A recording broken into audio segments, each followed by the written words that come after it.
So today first let us look at the meanings now.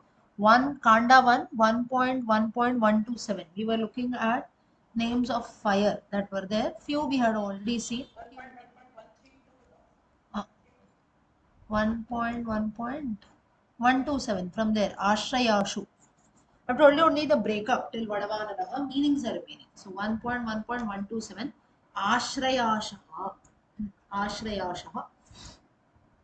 Now, obviously, all the words will be Pullingam only. I've told you the breakup. So, remember but here now, just for your information, you can remember at times, now for things like maybe fire, water, and so on, 99% it will be Pullingam. But at times, it can be Napusakaling. Now, if I say fire, it is not gender specific, right? So, it doesn't matter whether you say it as Pullingam or Napusakalingam. Whereas now, if I say a man has to be Pullingam. So that way, little you can take it. Let's say little it can go up and down, or even fruits for that matter. Now, though phalam by itself is Napusakalingam, but we say a particular fruit. Say for example, dadimam. Dadimam is pomegranate. Some references it will be dadimaha Pullingam. So dadimam Napusakalinga. Dadimam Naivedayami. I show Naivedyam, that is I offer Dadimaphalam. Or Aham Dadimam Arpayami. We say, meaning I offer Dadim. So Dadimaha, Dadimam. Both mean pomegranate. In some references it is Pullingam, some it can be Napusakalingam. But it doesn't make any difference because it's a fruit. Ultimately, fruit is not gender specific. Whether it is Pullingam or Napusakalingam, it doesn't matter. But little such things like maybe elements like fire, water, and so on, or even fruits for that matter, little gender can go up and down. So next we start Ashrayashaha. Ashrayashaha.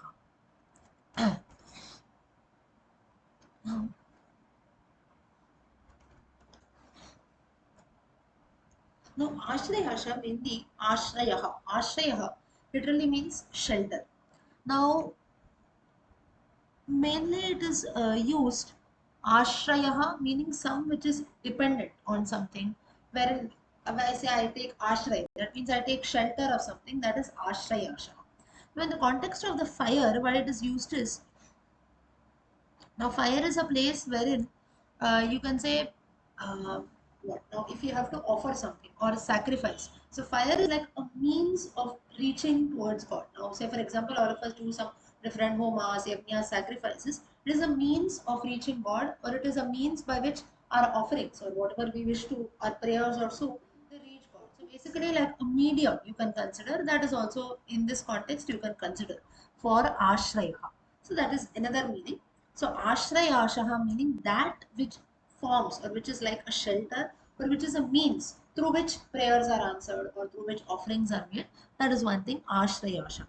Now ashrayashaha, there are different you can say meanings depending on the context. This is one meaning which suits best in this context. Another meaning, it also means a support. That is there ashrayashaha is support. Then ashrayaha also means love or surrender. That is also ashrayaha. Now all these references you get it in the Puranas as well as in the Mahabharata. The meanings for ashrayaha. Mainly in Lord of, you can say, uh, Krishna Leela stories, meaning all the Gopikas they took Ashraya on Lord Krishna. That is also the meaning in that context, especially Ashrayashaha is used. So Ashrayashaha, when we look at this word, it actually means taking shelter or surrendering or as a means to offer something, that is Ashrayashaha. Brihad Bhanuhu, very simple meaning, second word Brihad Bhanuhu, Brihad meaning big, Bhanuhu sun. So a bigger form of the sun. Sun is a fireball. Fire, whereas a sun is like a circular shape also you can consider. Like fire does not have any shape. You wherever it goes, it spreads itself. So you can consider a bigger sun. Brihad Bhanuhu, a bigger form of the sun is fire. So that's how it gets its name, Brihad Bhanuhu. Now, all these words, if you see now, you might feel Brihad Bhanu, what is this? Like even if such a word is not there, it's fine, right? So basically it is like in the colloquial language, or you can say in a later times, it would have become as a part of conversational Sanskrit, just as we say a fireball. Now fireball as such for a sun, there is no word such as fireball, but in easy language, or you can say in conversational language, we use such words just for easy understanding. So that is how we say fireball, like that Brihad Bhanu, a bigger form of the sun, that is fire. Next is This Brihad Bhanu is also a proper noun which is used. You can say it is considered not directly related in this context. Brihad Bhanu is also a name of a person. You get this reference who is considered to be a form of Lord Hari. So, as per Puranas, you have this reference. It is considered to be a form of Lord Hari, that is Brihad Bhanu. Then, a son of Krishna and Satyabhama. He was also Brihadbhanu. So Brihadbhanu can also be a proper noun. General meaning in this context, it is fire. You can say a bigger form of the sun. Now, basically sages or even hermits who have acquired a lot of knowledge, a lot of learning, learner sages, they are also addressed by this name Brihadbhanu. So mainly Brihadbhanu is also used as a proper noun in many cases as names of someone.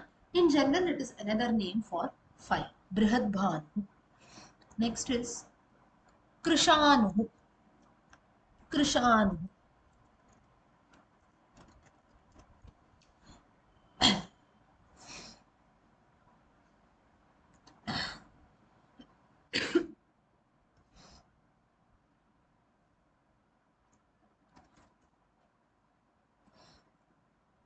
Now for Krishanu and Brihadbhanuhu, to some extent they are used interchangeably. So Krishanu and Brihadbhanuhu, they are used, both are, they have the same meaning as such for fire.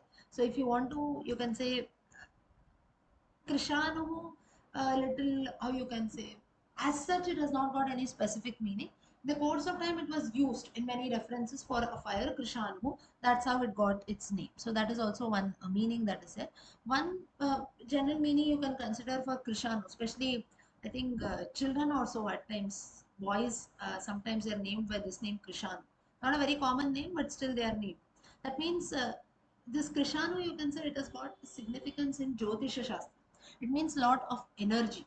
So lot of knowledge, lot of energy. We say, right? Energy is burning from inside, or light is burning, knowledge. So where in all these contexts we use burning, fire, fire of learning. Something you can say the urge to learn something, urge for knowledge. All such things are sometimes compared with fire. So that's how this name comes. Krishanu. It literally, this name has got a lot of significance in astrology. That is Jyotisha Shastra. And it also means one who will, you can say, put in a lot of efforts to mainly gain knowledge, have a lot of knowledge. That's how Krishanu. In general, it means fire. But people, when you name someone with this name, that person will have a lot of energy, will possess a lot of knowledge. That is the meaning here, Krishanu. So sometimes when people name their children, they will consider all this context and name. Not a very common name, but if you're looking for some unique names also, people even consider such names. Next is Pavakaha. Pavakaha, Analaha. These are two names. Now Pavakaha, a very, very common word for fire. After Agni, the next most common word is Pavakaha. Now Pavakaha, if you see, in in fact, there are many people who in Sanskrit literature, now Agni is a very common word, right? So rather than using the word Agni again and again, they will use Pavakaha in many references. Even in a lot of Sanskrit Subhashitas, you will find this word Pavakaha, which means uh, fire. Now, Pavaka has again got different meanings. One meaning for Pavaka is a gem, Gem, a precious stone, gem. That is also Pavaka. Next is Pavaka as a proper noun is one who was a son of Swaha. So we offer, right? When we put some offerings into the fire, we say Swaha. So a son of Swaha is fire. So the son of Swaha and Ganga, Ganga river. So Ganga, she had a husband called Swaha, and their son was Agni. So that's how he gets his name Pavaka. So this is used in the proper noun reference. In general, this fire, the name Pavakaha for fire, has also got its reference in the Shiva Purana. That's how this word has become very common. Wherein now there is a story, it goes as per the Shiva Purana. Once Narada, what he tells is he goes to Himalayas, he goes to the Himalayan mountain, and he tells that one sun, fire, and Ganga. Narada goes and tells Himalayas, sun, there is a sun god, fire, and Ganga. These three should come together. Now, why so? Now, Ganga is the daughter of Himavan. In fact, she is a sister of Parvati. So, now Ganga had to be married off to someone. So then Narada gives an idea that you go and give your daughter uh, Ganga in marriage to Shiva. So why like that? So basically, why she tells is now Shiva, if you see, is known to always be angry, right? That is, he is known to release his anger through his third eye. So Ganga is like a cooling element. So sometimes opposite, just as we say, opposites attract each other. So like that, Narada gives and goes a very smart idea to Himavan, saying that you go and do this, it will be a very good idea. But later, what happens is that's how both Ganga and Shiva they come together and Pavakaha. So there, Narada uses a reference that this Agni that is there, Pavakaha, meaning the Agni that is there in Shiva, it will slowly get doused off with the confluence of Ganga. When he will meet Ganga, he will keep her in her jata and so on. Then, like this, there are future more stories how Parvati develops jealousy towards Ganga because Shiva, her husband was already Shiva. Later, Himavan coming and offering Ganga, uh, his daughter also to Shiva. So obviously, the jealousy comes. That's another part of the story. But this is one thing wherein, in this context, Narada uses the word Pavakaha for Agni Bhagwan. So that's how this another name comes, Pavakaha. Next, Pavako Nalaha. Pavakaha Analaha. Now, Analaha, this, one second. Analaha, yes, Analaha. Anilaha is another reference which is used for Vayu. That is another meaning. Here it is Analaha. Next word is Analaha. Now, Analaha, it actually means very fierce. Fierce form. Fire is very fierce. It can keep spreading, right? So, very dangerous, very fierce. That is Analaha. Fire, that's how fire gets its name, Analaha. Next is Rohita Ashwaha. Rohita Ashwaha. So Rohita Ashwaha, meaning one who rides on, you can say, red horses. That's how you get this now. Rohita Ashwaha. This is one meaning.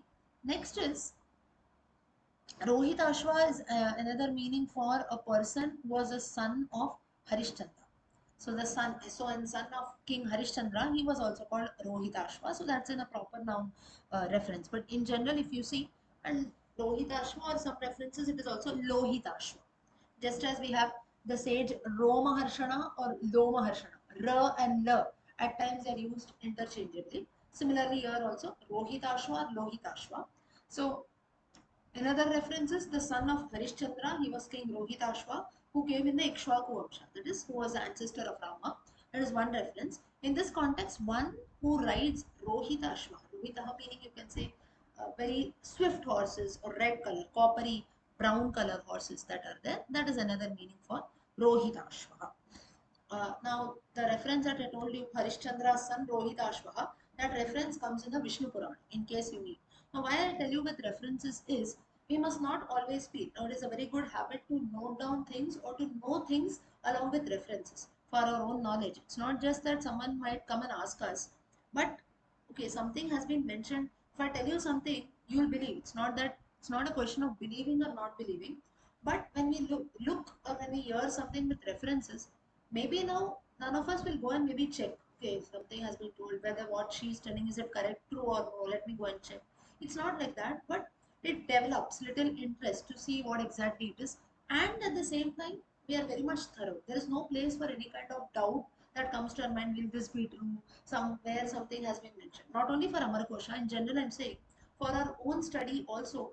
Always, if references are there. Now, if I'm telling you something, if I tell you, oh, this has been mentioned in the Gita, this has been mentioned by so and so, you always have that in mind. Oh, whatever she's speaking, she has got something, some reference she has read somewhere, or she knows the same thing she's saying. Not from air, someone is just speaking out in air something and I'm just believing. It should not happen that way. So again, it's not that we don't trust people, but little, when always we give, when we speak with references, it shows our own interest that is there. Again, not just to show people, but we are very much thorough. There is no place for doubt at all. So this is a very good habit that in general also, whenever we study or read something, not only Amarkosha, you, as far as possible. Now, not everything has references, because if you see our culture, many pieces of literature are passed on through oral tradition. So even the Vedas, for that matter, also maybe for the last 100 years you have something in the printed form, the book form also. Otherwise, before that, everything used to be passed on through oral tradition. So one person used to say, they used to learn. That's how knowledge kept on passing. So little it becomes difficult. We don't have records. If I have to refer to something, it becomes difficult. But now, wherever references are there, we must always make a note of that. So this Rohita Ashwaha proper noun that I told you, son of Harishchandra, this reference comes in the Vishnu Purana. Okay. Rohita Ashwaha. Next is Vayu Sakaha, friend of Vayu. Vayu, wind, Sakaha, friend of Vayu. Now to burn something, to burn fire, now here it is, you can say a very subtle meaning. If wind is blowing very fast, the lamp will douse off, right? But without oxygen, that is without air, we cannot burn a lamp, right? Say for example, we light a lamp at our houses, but then we have to keep it in such a place that wind is not there, air is not there much, but still at the same time we cannot cover it fully, right? Without oxygen, the lamp will not burn. So it needs wind, but not too much. So there should be proper proportion. So the friend or one who needs Vayu Sakaha. Next is Shikhavat. Shikhavat is the next word.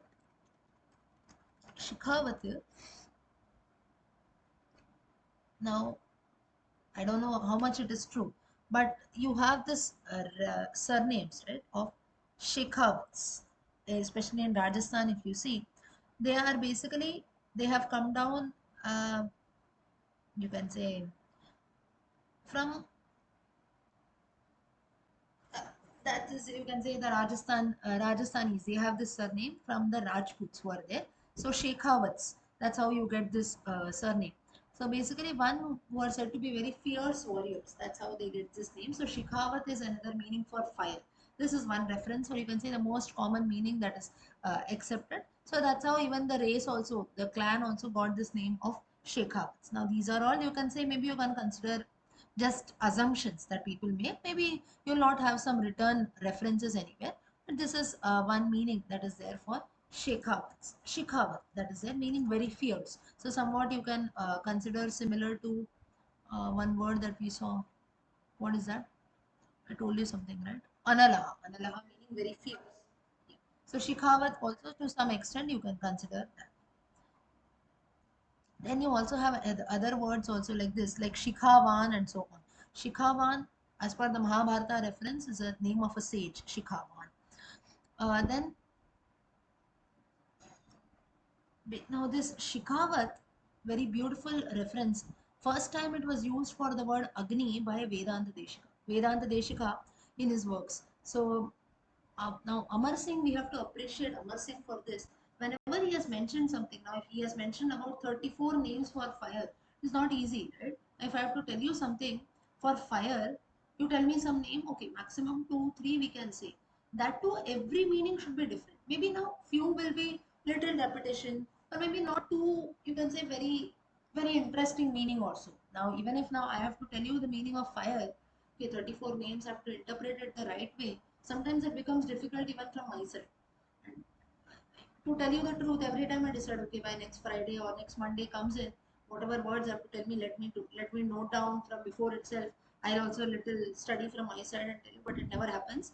Ultimately, from 8:45 to 9, I just maybe make a note of something and tell you. So that is on one side. But then why I'm telling you this is, at times it becomes very difficult when now this is a flight of us, right? Maybe for me or for you, meanings are already there. We have to just refer to the books that is there, and we have to just tell the meaning. And whatever little interpretations I could find out, I tell you the same. But Amar Singh, when he has mentioned, when he has written this book, we have to always think about his contribution. 34 words to mention about. Now, say for example, if you have to tell about maybe some Lord also, Lord Krishna, then it can be Shiva and so on. It becomes at least now, for Shiva, now if I tell you 10 names, you can tell 10 names and 10 different meanings. Bhalachandra, or even Ganesha for that matter. Ganesha, Lambodaraha, Bhalachandra, Vinayakaha. Each name has its own meaning. Ganesha, Gananamishah Ganesha, one who is the leader of Ganas, Bhutaganas. Vinayakaha, one who ensures that all Vignas are Vigneshaha, one who ensures that all Vignas, all kinds of obstacles are away. Lambodaraha, one having a big belly. Bhalachandraha, one who has got the sun, Ardha Chandraha. That is one meaning. Then What else? Gajanana, one who has a Gajaha Ananam, yes, yes, one who has a face of an elephant. So four, five names, all the five names we can interpret in different ways, it becomes easy. But for things or for elements like fire, water, air, and so on, fire is fire, right? We cannot describe it more. But we have to appreciate the efforts put in by Amarkosha. From different texts, he has tried to find out different meanings. So the Shikhavat is a meaning which is being used by fire. Just as Pavakaha was used in the Shiva Purana, similarly Shikhavat has been used by Vedanta Deshika in one of his texts. So that's how for fire it has been used. Vedanta Deshikas, if you want, you can note down this text also. Yatiraja Saptati. It is a divine poem that is written. It talks about Vedanta Deshika has written this in praise of his Guru Ramanujacharya. Yatiraja Saptati. Yatiraja Saptati, wherein he talks about his Guru Ramanujacharya, and then he talks about the splendor, or you can say the shine of Agni Bhagwan. Agni, moon, and sun. All three he talks, and this in this context he refers to the Agni by the name of Shikhavat. So Vaishnavism has got a lot of reference, or you can say a lot of importance when it talks about Agni, that too in this Shikhavat context. So like in general now Shikhavat will have different meanings like a lamp, then a flame. So all words that are related to fire and Agni, that has got reference to this name Shikhavat. So very, very interesting aspect. Now more than interesting, it is something like this beyond our imagination. Right? Someone can interpret it even this way. Our minds are so limited, including myself also I'm telling. Beyond something we cannot, if I tell you, okay, think about a fire or describe fire, you'll say it is very hot, it is blazing, maybe it is golden in color, it will spread about everywhere. Beyond that, we cannot imagine. But this is poetic beauty of Amar Singh as well as Vedanta Deshika, who in his Yatiraja Saptati, in place of his Guru Ramanujacharya, he uses the word Shikhavat for Agni. Next word, Ashushukshanih. Ashushukshanih, Pullingam. Note down the breakup properly. Shikhavat. Next is Ashushukshani. Ashushukshani. Ashushukshani.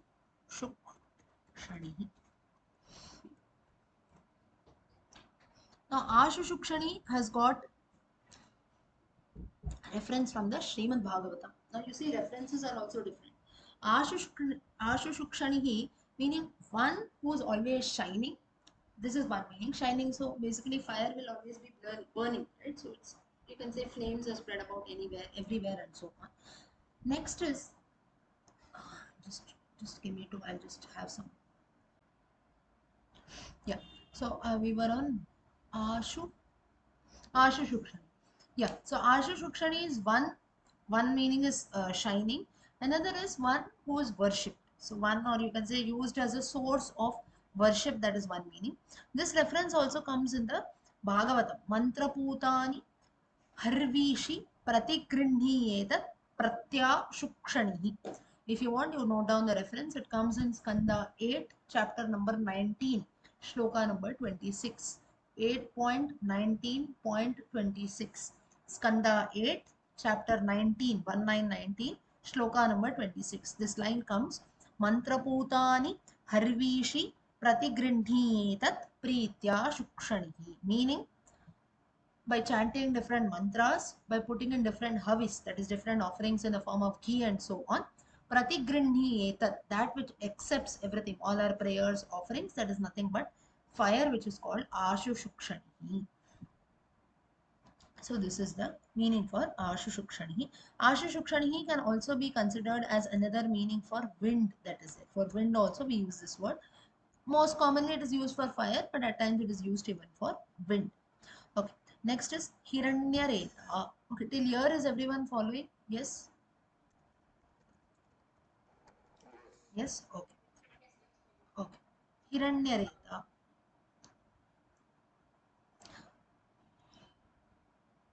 Now, Hiranyaha meaning gold.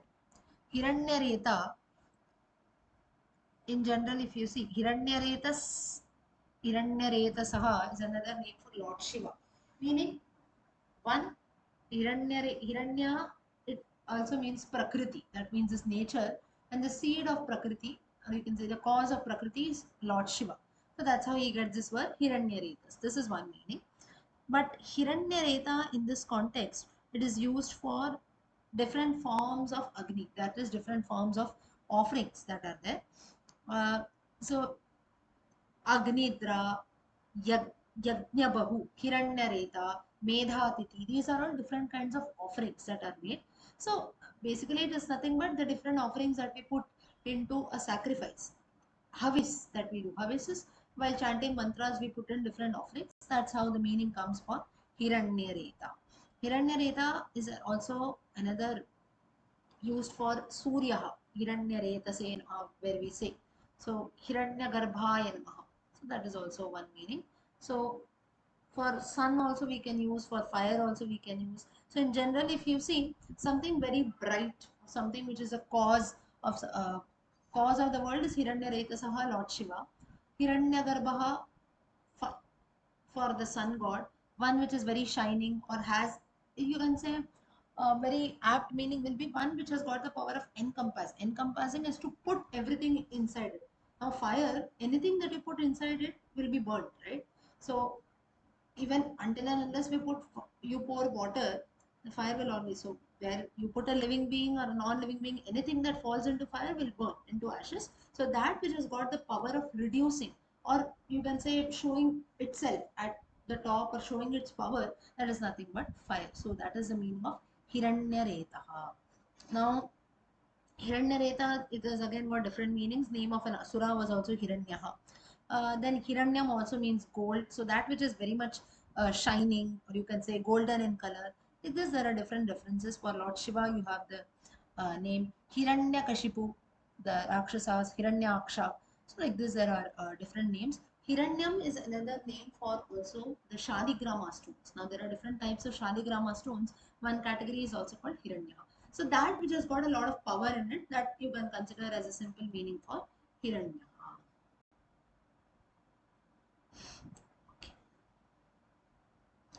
Next, Dahanaha. Dahanaha, that which has got the power of, you can say, putting an end to everything. Dahanam. Dahanaha, it means burning or putting an end to everything. Dahanaha. Hutabuk. Oh, sorry, I missed it. Hiranyaretaha, Hutabuk. Hutabuk is also something which is offered in sacrifice. That is the meaning of Hutabuk. Hutabuk. When we say it is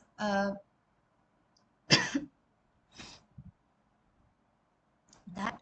Now, Hutabuk has also got some Ayurvedic references also. So that is one meaning. So Hutabuk is you. I think in Ayurveda it's like a stem also. You eat it, and for a lot of it has got a lot of medical properties. That is one meaning. So Hutabuk is something wherein you offer. Uh, Offering of something when we chant, especially some mantra, swaha, fat swaha, hum fat swaha, hut bhuk swaha, like that. In that context, also this huta book is used. But the most common now for a fire, it's not used that commonly. Mainly for huta book, it is actually got a lot of reference in Indian, you can say Ayurveda, not Indian Ayurveda, Ayurveda Shastram, wherein it means, but that which has got a lot of medical properties, that is this huta book. Okay. Next, Dahanaha. Dahanaha meaning that which has got the power of burning down everything. Havya Vahanaha. Havya Vahana.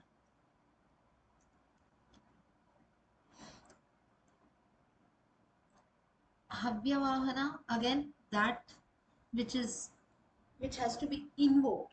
Havi Avanaha. Avahanam. Avahana meaning to call out.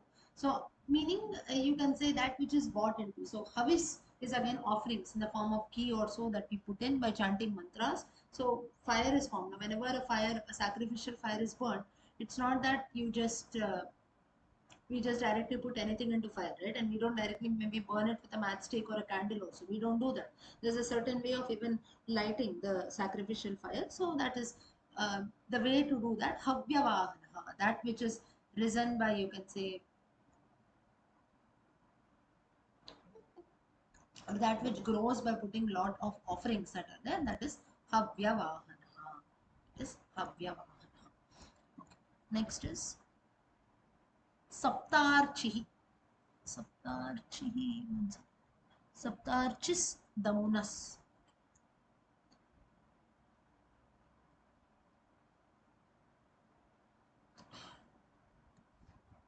Saptarchihi.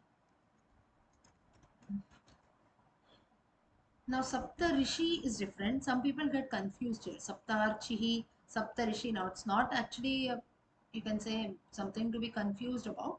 But still, sometimes I don't know why, but some people do get confused on this. Saptarchihi is different, Saptarishihi is different. So, Saptarchi, in this context, you can say somewhat similar to Hiranyareta. Now, Hiranyaretas, like this, there are names of different seven continents that are there. Out of that, one is Hiranyaretas. So, like this, fire is also given like a status of seven continents. That's how you get this name of Saptarchihi. So, one among the different seven Pancha Mahabhutas, five elements: fire, space, water, air, and so on.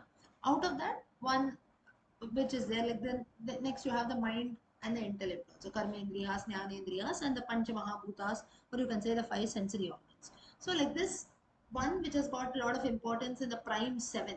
Now seven, usually if you see, it is considered as, most of them they consider it to be a lucky number. We have seven continents. So like this, there are seven is considered to be, you can say, a specific number which is used in different contexts. So one which is Saptarchihi, mainly for names of different continents. You can say that which has got a higher place, or not, maybe you cannot consider it as a higher place, a specific position. Like in the Pancha Mahabhutas, plus the mind, the Karmendriyas, Jnanendriyas, five sense organs, plus two that are there, mind and intellect. So in that you have this uh, regard that is given to Agni Saptarchi. This is one reference. There can be other meanings also. Next is Shukraha. No, sorry.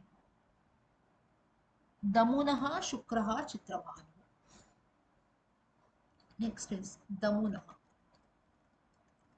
Damunaha, a very simple meaning is that which burns, that which keeps on burning. That is Damunaha, or that which you can say it spreads about by burning itself. That is Damunaha. That is Damuna. Now, mainly this Damuna, if you see, Damanaha, some contexts they also use it as Damanaha, but in this context now it is given as Damunaha, so let us stick to that only. Now, Damanaha, again, it is used as a proper noun in other references, like in the Mahabharata, you have this reference.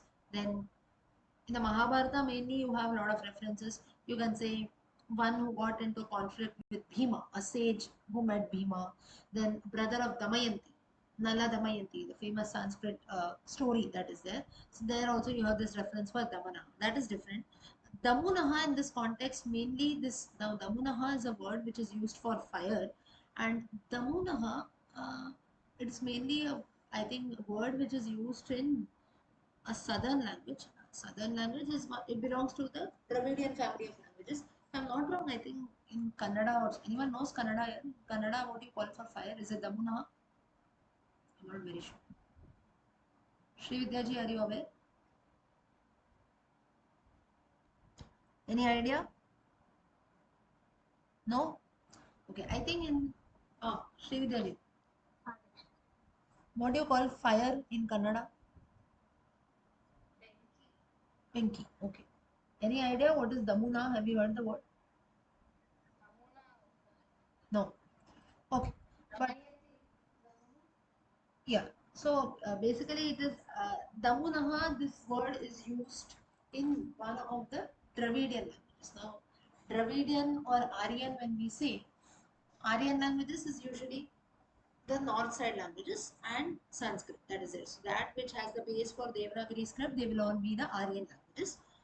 Dravidian languages have their own lipis that are there. But usually this cannot be based on this, we cannot classify ourselves as Aryans and Dravidians altogether, because there is a lot of mix and match that we do. Even today also, the languages that we speak today, though if I say that my mother tongue is so and so, even though I speak Tamil, I cannot say that I'm a Dravidian or I belong to the Dravidian family of languages, because the language that I speak has got a lot of influence of the Aryan way, or you can say a lot of Devanagari concepts. That's the reason in all our mother tongues we have the influence of Sanskrit language, right? So therefore, the lipi is altogether different. Script is different. No doubt it is a Dravidian script that we have. Damunaha especially is used for a fire, but I think it belongs belongs to the family of Dravidian languages. I think it is the Kannada language. You can just note down there for your information. So in that language, it is used for Damunaha. Kannada has got a lot of words. Kannada, Malayalam also, if you see. Not Tamil much. Tamil is a different family of languages. Pure Tamil I'm talking about. Malayalam and Kannada, if you see, they've got a lot of close resemblance with Sanskrit. So that's how Damuna in classical, you can say Kannada literature also, you'll have this reference for fire. That's how it has got into Sanskrit language also. So this is one word which is used, Damunaha, which is used even in, you can say, Kannada language that is being borrowed by Sanskrit. Next is Shukraha. Now, Shukraha, anyone know me? Shukraha. Shukravasaraha. Shukracharya. Then Shukraha generally means Venus. Venus planet is also Shukraha. So Shukra in general means that which is bright, bright, pure, that is Shukraha. That's the reason why we can see the Venus planet in the sky, because you cannot see all other planets in the sky, but we can see the Venus planet in the sky. You can say the brightest planet is Venus. Even now also after the class, if the sky is clear, you can go and check out. You can see that which will be shining in the sky. So that planet which shines like a star is Venus, that is Shukraha. So that which is always shine, which is bright, which is pure is Shukraha. That's how another word for fire is Shukraha. Next, Chitrabhanu. Chitrabhanu. Bhanu again is another word for sun. Chitrabhanu, you can say just to Chitrabhanu is also used in different contexts also as a proper noun. Chitrabhanu mainly uh, Bhanu is for sun, just a modified form, just to distinguish between sun and fire. Another word is used Chitrabhanu. Of course, it has got different references. So basically, another name for the sun is also Chitrabhanu. Then you have some as per Jyotisha Shastram, then as per a very interesting text written by Varahamihira in his Brihat Samhita.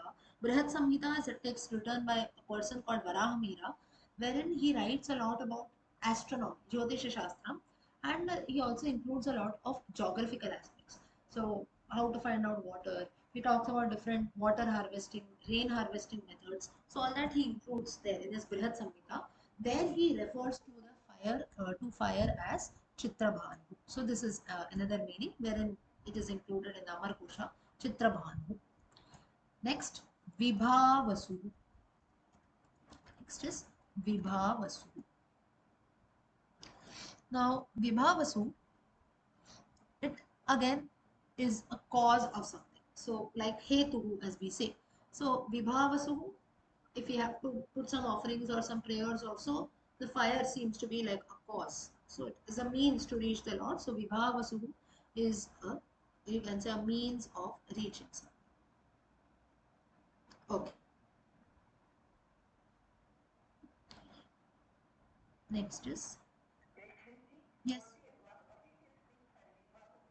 Vibhavasuhu is like, you can say, cause of something. Cause or a means. Cause, cause. Yeah, so that is one meaning. You can also say this is also a Rigvedic name. So the name for fire that is there as per the Vedas is Vibhavasuhu. That's how it has been accepted.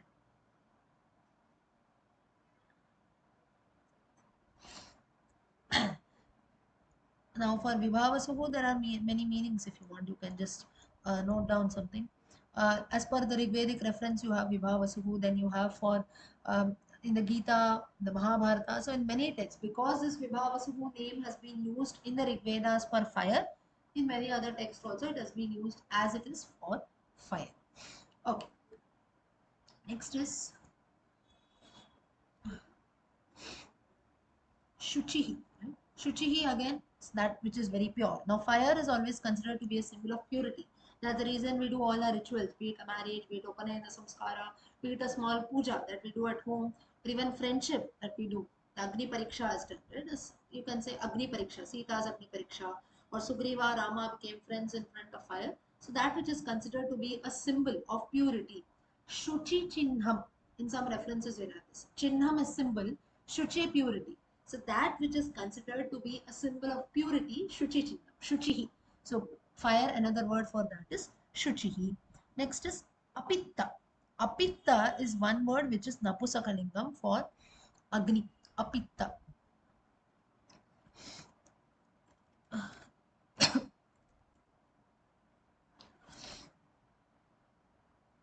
Now,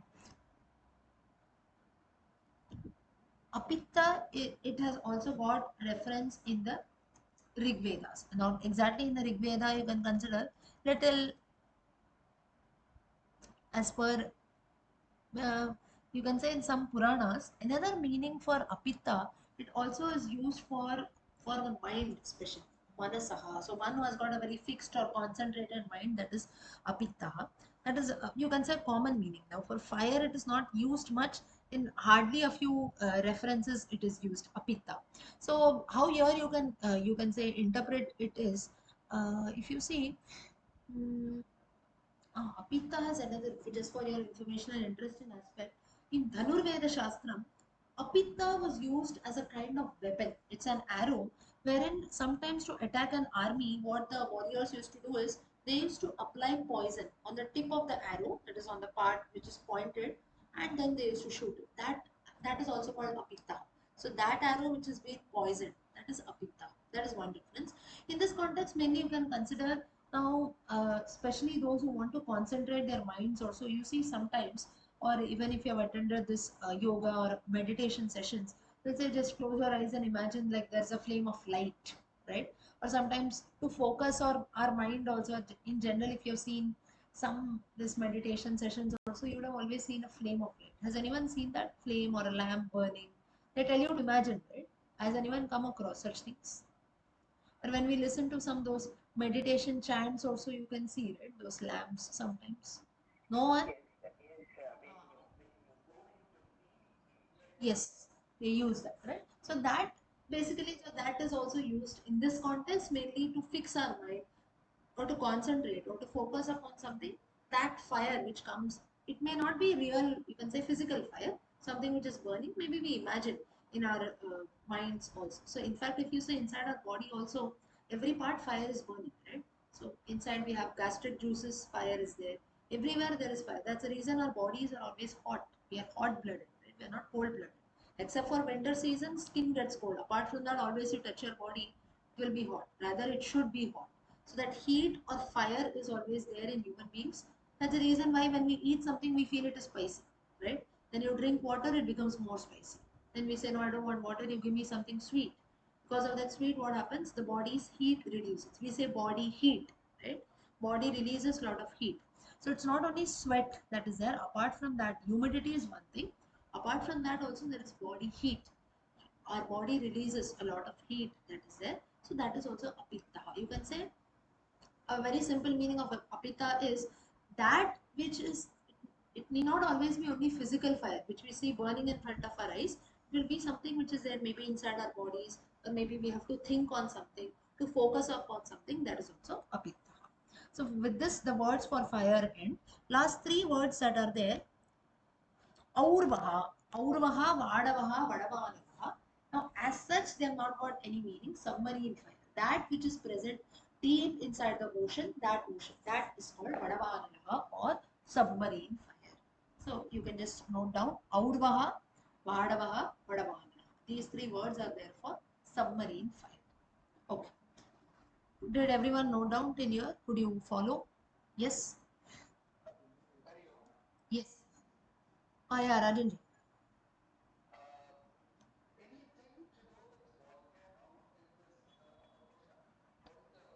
Volcano, I think for oh, in some contexts they use for Vadavanalaha. At times they use it in the context of volcano, but mostly in this reference it is used that which is there inside the ocean. That's what they believe in. But for volcano also you can use it. Now for volcano the only difference is it doesn't happen inside the ocean. It will happen maybe in a mountain also. That's the only difference. But you can use it. Vadavanalaha, we can use it for a volcano also. But most commonly it is for an oceanic fire. That is it. Yeah. Okay.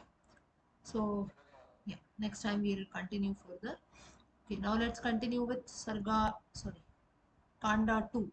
So Kanda 2 we had learned till where? 2.4.359, right? No, 357. Okay. Shuktihi Shankha Khuraha. Okay. So 2.4.358 we start page number 13, Kanda 2 PDF 1-3. Om काक्षी मृत्स्नातु वरिका मृत्ताल डबल्त मृत्तालकसुराष्ट्रजे कुटन्नटं दाशपुरं वानेयं परिपेलवम् काक्षी मृत्स्नातु वरिका मृत्तालकसुराष्ट्रजे कुटन्नटं दाशपुरं वानेयं परिपेलवम् श्रीकरि काक्षी मृत्स्नातु वरिका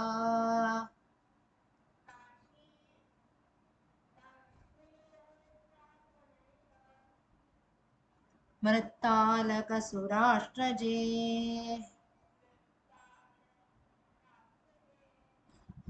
कुटन्नटं दाशपुरं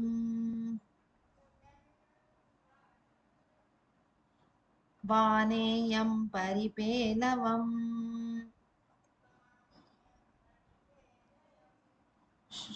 Shambhavi काक्षी मृत्स्नातु वरिका मृत्तालकसुराष्ट्रजे कुटन्नटं दाशपुरम् वानेयं परिपेलवम्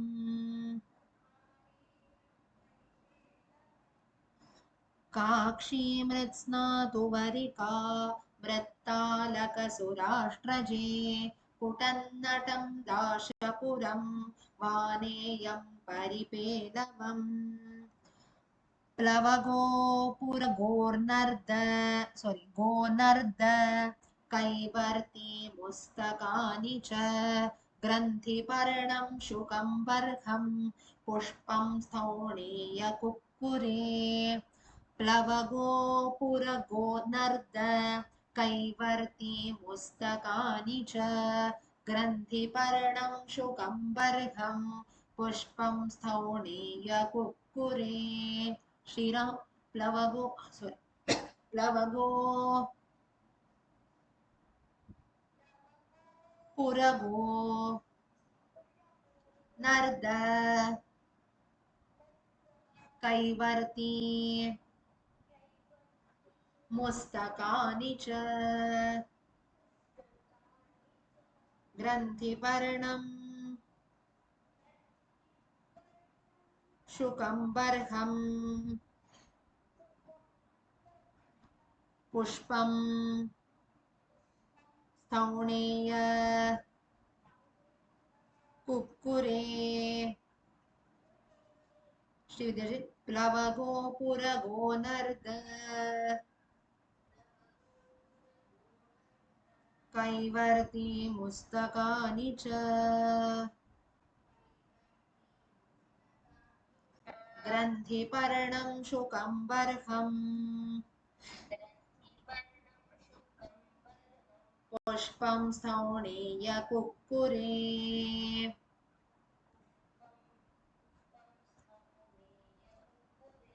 प्लवगो पुरगो नर्द कैवर्ती मुस्तकानि च ग्रन्थिपर्णं शुकं बर्हं पुष्पं स्थौणीय कुक्कुरे मरुन्माला तु पिशुना स्पृक्का note the word it's double cup स्पृक्का देवी लता लघुः समुद्रान्ता वधूः दीर्घ वधूः कोटि वर्षालङ्कोपिकेत्यपि मरुन्माला तु पिशुना स्पृक्का देवी लता लघुः समुद्रान्ता वधूः कोटि वर्षालङ्कोपिकेत्यपि सर्वेश मरुन्माला तु पिशुना स्पृक्का देवी लता लघुः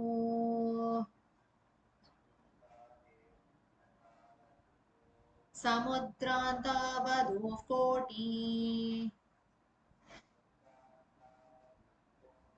वर्षालङ्कोऽपि केत्यपि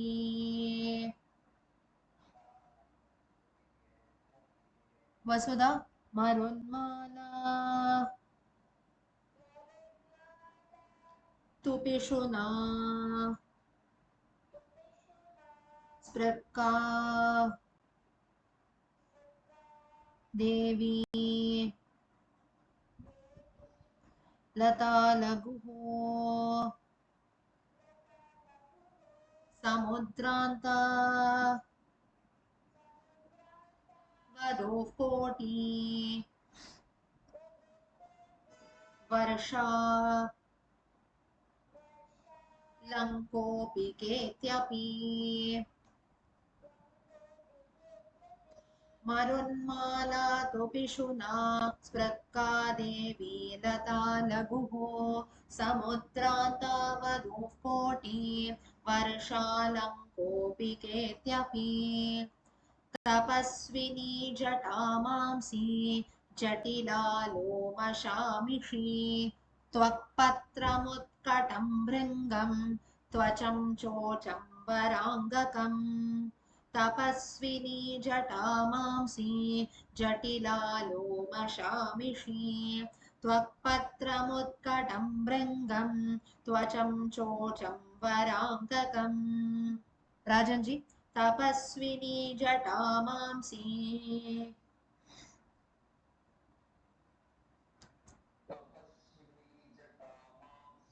जटिला लोमशामिषी त्वक्पत्रमुत्कटं भृङ्गम्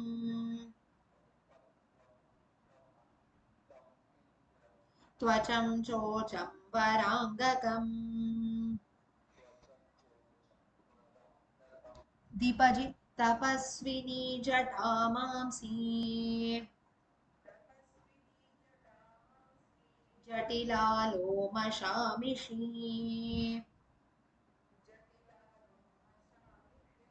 त्वक्पत्रमुत्कटं भृङ्गम् त्वचं चोचम्बराङ्गकम्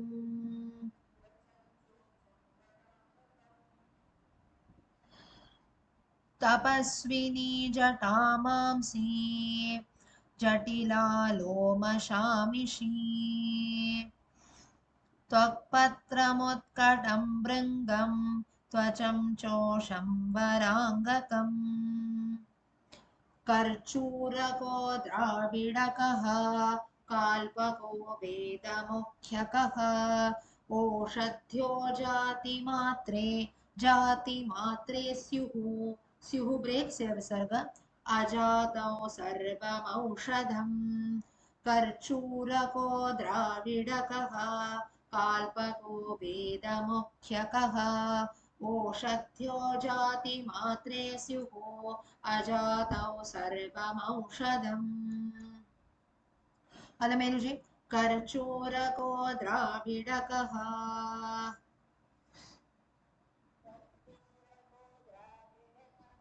काल्पको वेदमुख्यकः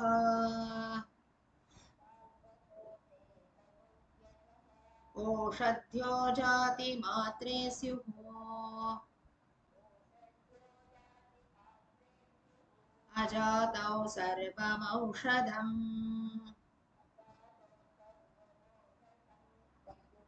लक्ष्मी कुमार जी कर्चोरको द्राविडकः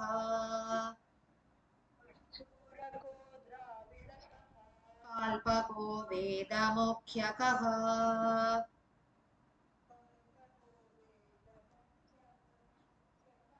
ओषध्यो जातिमात्रे स्युः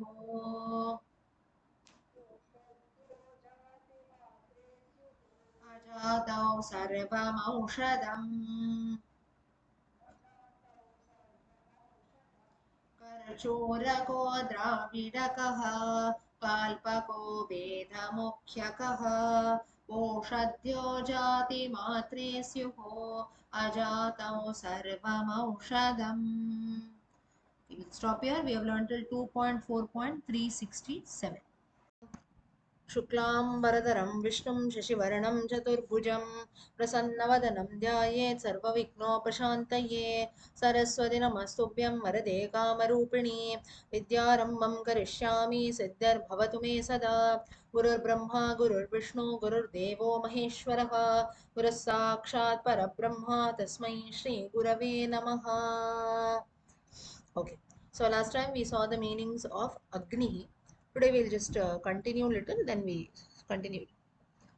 Sorry, continue learning Kanda 2. Okay, so Agni, entire thing we saw, right? Also submarine fire. Yes, right? Okay, let's continue.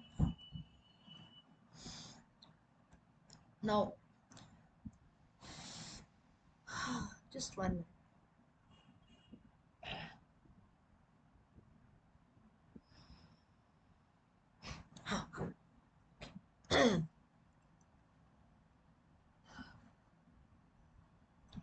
We have to be confused.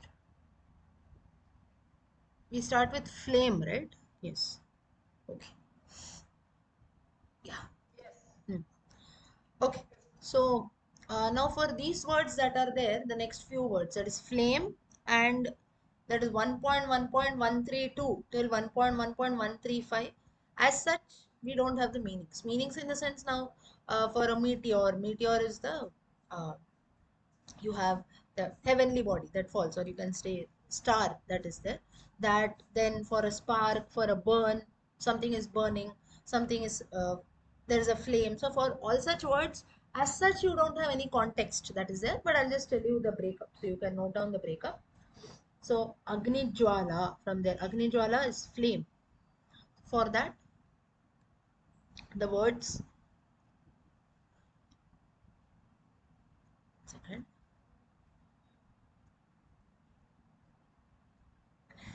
one he, first word is one he. Now here note one thing. One hair dwayor. That means, uh, here if you see this one hair is actually another name for fire, as such, not a flame.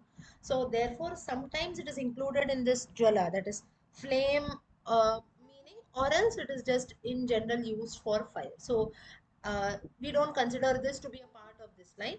For flame, flame, the word is Agni Jwala. Agni Jwala, for that we have six words. It starts with Jwala.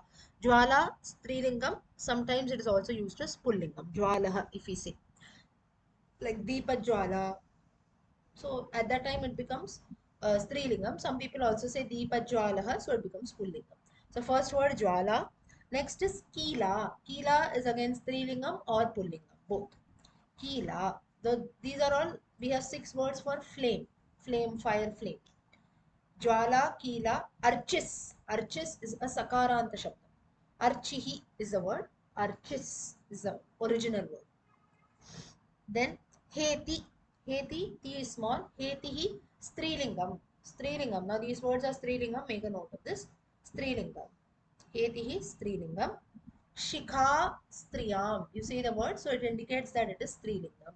Shikha is again Strilingam. Now for the word Shikha, Shikha is flame. Shikha is also used for, you can say, Parvata Shikha, like peak of something. So usually when we have this, what do you say? When we have the Karti Deepam or Bharani Deepam that will come now next month. At that time, what happens is on a mountain top they will light the lamp. So that is, in that reference actually you have the flame. This word Shikha that is used. Sometimes in general also we say Parvata Shikha. That means peak of the mountain. So Shikha, one meaning is peak of the mountain, and another meaning is flame or something which shines at the top. That is Shikha. So six words. I repeat, Jwala, Kila, Archis, Heti, Shikha. One hai, at times it is used, at times it will not be used. Yeah. Next is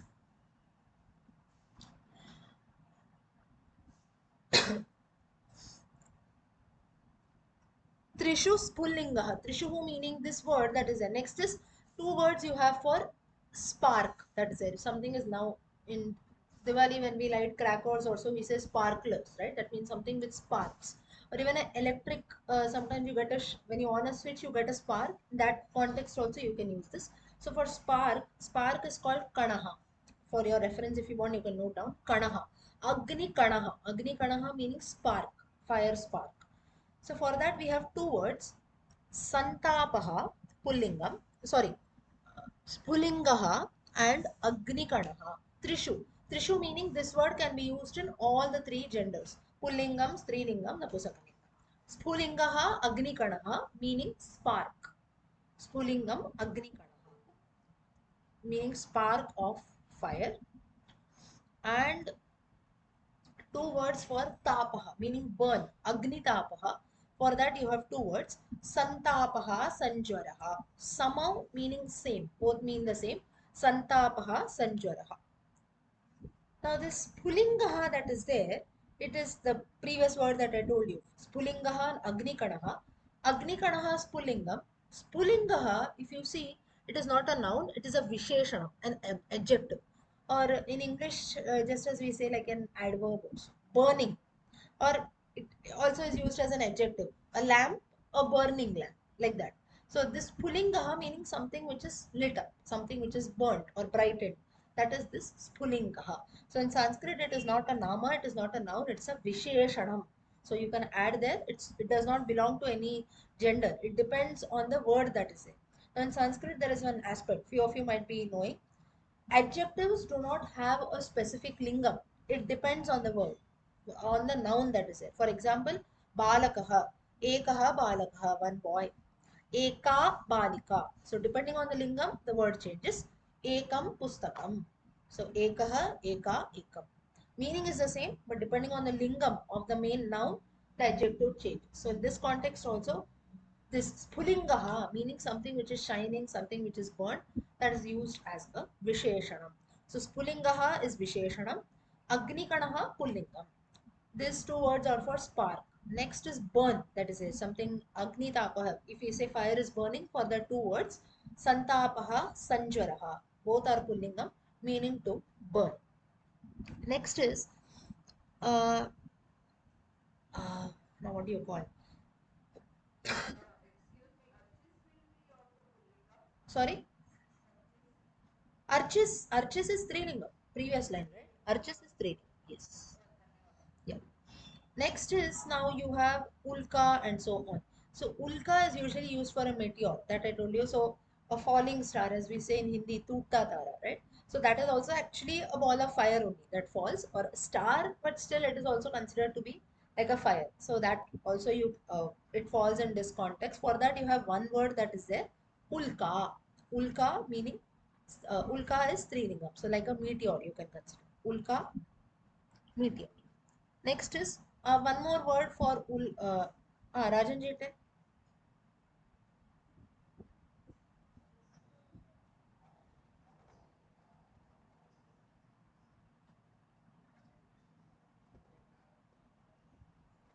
That is different. Archishman, in that context, it actually means one who shines. That is the reference. One who shines, or you can say burns like fire. In that context, also it can be used. Archishman. Yeah. Next we continue. So for this meter, in fact, if you see in the Vishnu Sahasranama, that Archishman is another word for Lord Sun, for the sun god also. So in that reference also you can use, meaning something which is very, you can say shines or so on. Yeah. Next is Trishu Ulka Syan Nirgata Jwalaha. Syan, it is just used to complete the meter. As such, it has got no meaning. So Ulka and Nirgata Jwalaha. Nirgata Ulka Strilingam, Nirgata Jwala Strilingam. It can also be used as Pullinga. Now, Ulka as such means a meteor, as I told you. M-E-T, what's the spelling? Meteor, right? This Nirgata Jwala, you can maybe consider something which is related to fire. So if I say burning or forest fire, not exactly forest fire, anything which is related to burning, or you can say some sparkle that is there, something which is shining and so on. That in general you can call anything Nirgata Jwala. We say, right, flaming, shiny, or burning. So in general, if you want to use an adjective also, you can use this. Nirgata jala as such, it's a pullingam. Yeah. Next. Yes. Yeah. Nirgata. One second. Nirgata jwala. Nirgata jwala. Sorry, my mistake. Nirgata jwala. Jwala. Now, Nirgata Jwala also has one more reference. It also means you can say like a lot of energy that comes in, especially sometimes you see, maybe especially during this season that is there, the season is quite dry, right? But still, heat is there. So, this October heat that we call, or maybe if you go to places like South India, Chennai also, it's always hot, right? But then the heat that is there is it's quite dry. You don't sweat as such, but it is very hot. So that heat that is there, sometimes our body also, if you see, in during this time, actually little the season is very dry, but you can feel a lot of heat in your body. Or sometimes we feel, right, no, my body seems to be very hot. As such, we are not sweating, but you can experience a dry heat that is there. Or especially if you go to maybe desert like areas also. So that concept, so basically that is energy, or you can say heat energy that comes in, that can be used for nirgata jwala. So it is not exactly a flame, fire also, heat in some form or fire in some form. Best example you can consider heat energy. So in science also we learn, right, heat energy, how it is generated. So that way, and even this, sometimes we feel our entire body is burning, or we feel a sensation, right, a hot energy that is sometimes passing. Or even now while we are speaking, or while you breathe out, if you see the air that comes out of your nose, or while you're speaking, the air that gushes out, that is always hot. Why it is hot? Because I'm putting in some action. I'm exhaling air that I've taken in, or maybe I'm speaking now, so some action is taking place. So that is also generating heat. That is releasing. So that is also heat energy. So something which is related to energy that is there, which leads to heat or fire. That is in that context, this nirgata jwala that is used. Okay. So next is no, nirgata jwala is not that. Bhasman, from there is ash. Bhuti bhasita bhasman. Next line, next line. Nirgata Jwala it is actually energy. Now, if you want in that context for ash also you can use, because ash is also after burning also what remains, in that context also you can use. Yeah. But in the Amarkosha, if you see, we have one word for this meteor that we have, and then that is Ulka mainly. Nirgata Jwala mainly you can consider it can be used in both contexts. But basically Nirgata Jwala we cannot exactly what, yeah. Yasyaha sa. Yasyaha sa. Bahuvrihi that you can do. But little as per the definition, it doesn't go out, because nirgata is actually something which goes out, as you say, but then it mostly it relates to energy that is it. Ash does not as such produce energy, right? So yes, correct. So you can consider like 50-50. That is it. So one is like you can say some heat energy or so, or some you can say nirgata jwala. Now if you see, now this as per grammatical definition we can consider. But now in general, if someone asks a word for ash, we will not use nirgata jwala, right? We have to think over it. Little we say now bhasma or bhuti and so on. Such words it becomes more common. So that way such words are there. Yeah. Rajan ji, want to say something? Ah.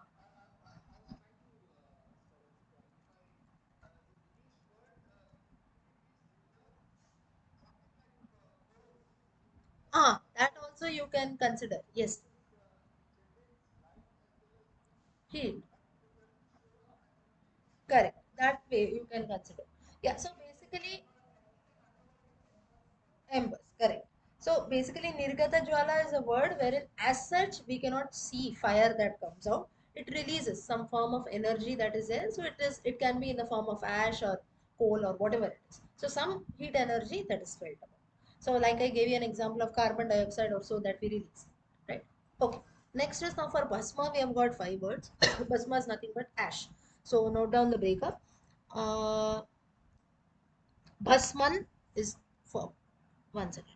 Bhuti. Bhasma is actually ash. Bhuti is the first word. Bhuti is Strilinga. Bhuti is Raswa. Bhuti is Strilinga. Bhasitam. Bhasita is the main word. Napusakali. Bhasitam. Bhasitam. Bhasmani. Bhasman. Napusakali. Bhasman. Napusakali. It's a nakaranta shabda. Bhasman. Two more words. Ksharaha. Ksharaha pullingam. Ksharaha in general, you can say conversational language, that which is left out or that which remains, that is ksharaha. So basically, most of the times when we light this agarbatti also, that what remains, that also at times is used as ksharaha. Now, that also is a form of ash only. It's just we don't maybe burn it like uh, uh, a proper sacrificial fire also, but even agarbatti, the ash that comes out, that is also ash. So that can also be considered as ksharaha. So that which remains after burning something. Ksharaha. Next is raksha. Ksharaha pullingam. Raksha strilingam. Raksha strilingam. Now raksha, don't get confused. Raksha is another word for bhasman. Rakshati meaning to protect, that is different. Raksha is another word for uh, ash. Next is now with this words for ash get over five words. Bhuti, Bhasita, Bhasmani, Ksharaha, Raksha. Next is the three words for forest fire. Three words for forest fire. That is Davaha, Davaha, Davaha, Vana Hutashanaha. Vana forest, Hutashanaha. That which burns the forest, Vana Hutashanaha. Davaha, Davaha. Two words. Davaha, Pullingam, Davaha, Pullingam, Vana Hutashanaha, Pullingam. Vana Hutashanaha, Pullingam. Okay. So we'll stop here. We start with Yamaraja next time. Now, Yamaraja will have a lot of meanings to look at. So, sorry, all these are Davaha, Davaha, Vanahutashanaha, forest fire, that which burns the forest. So, with this words for fire get over, next we will start looking at Yama from the next class. Okay, now we continue learning Kanda 2. So, Kanda 2, where were we? I think 360.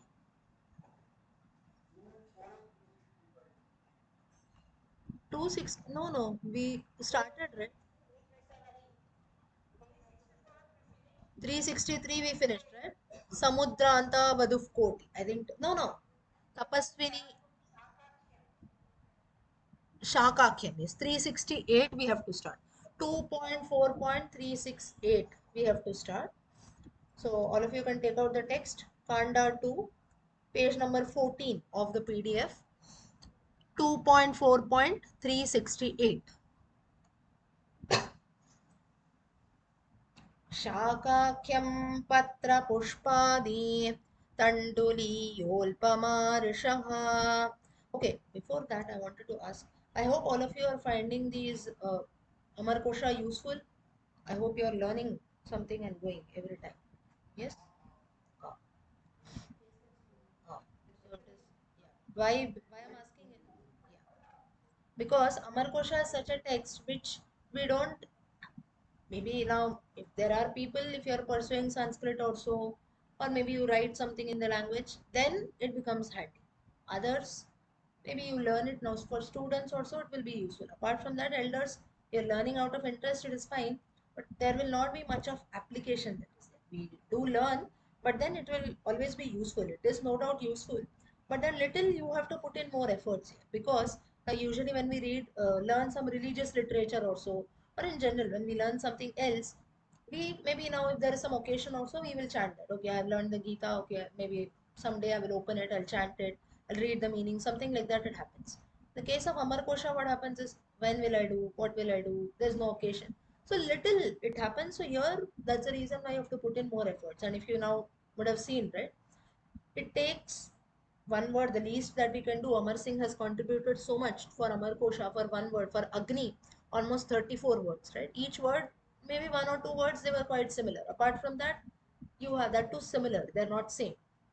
Now, even this, um, you can say the different words that we saw now today. Now, today, of course, it was not much.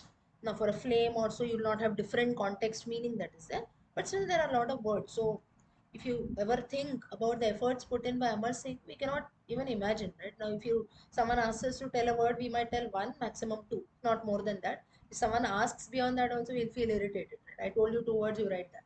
So Amar Singh has put in so much of efforts. He has found out through so many texts. If I think last class recording I have not yet shared, I will share that today. I have to share.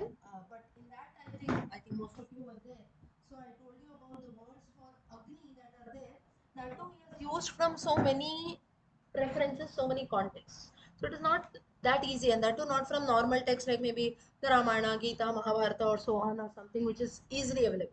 From some Purana, somewhere it has been mentioned in the Shiva Purana, Shiva mentioned somewhere, and so on. Right? A few words were there.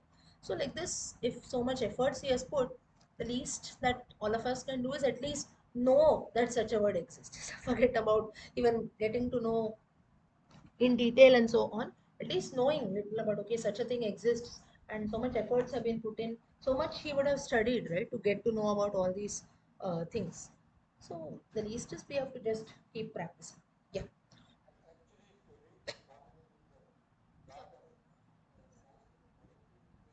Hmm.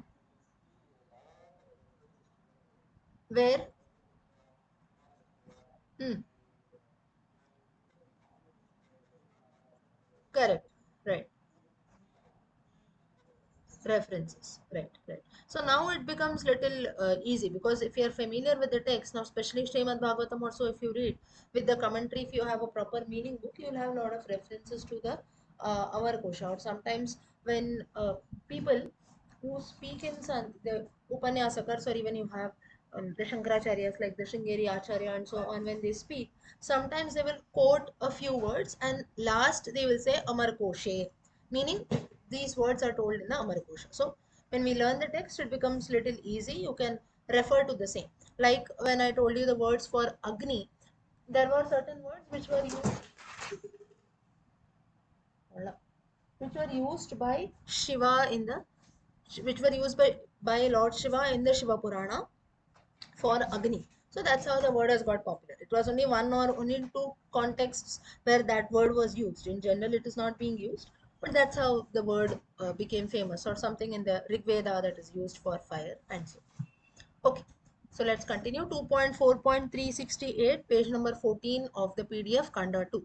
शाकाख्यं पत्रपुष्पादि तण्डुलीयोल्पमारिषः वैशल्याग्निशिखानन्ता फलिनी शक्रपुष्पिका शाकाख्यं पत्रपुष्पादि तण्डुलीयोल्पमारिषः वैशल्याग्निशिखानन्ता फलिनी शक्रपुष्पिका Sarvesh शाकाख्यं पत्रपुष्पादि तण्डुलीयोल्पमारिषः